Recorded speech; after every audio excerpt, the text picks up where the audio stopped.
So, this tutorial is for people who want to start on this project as well, but don't really want to start from the beginning. So here is a quick way to jump in and start from part 30.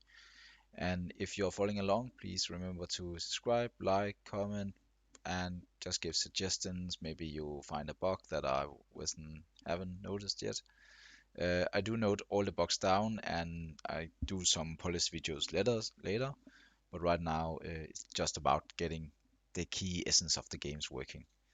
So we will make a new project, 3D, and you will call it the Master RPG game or something close to that.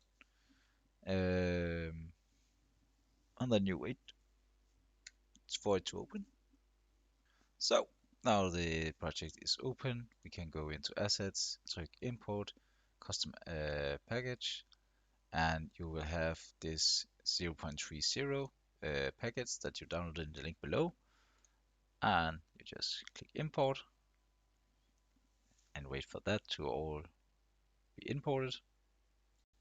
So now when it's all imported, we actually have all we need. You can go into the scene, you could take the test scene, click on it, and you're ready to go like the rest of us. Hmm. We started up again and everything was perfect.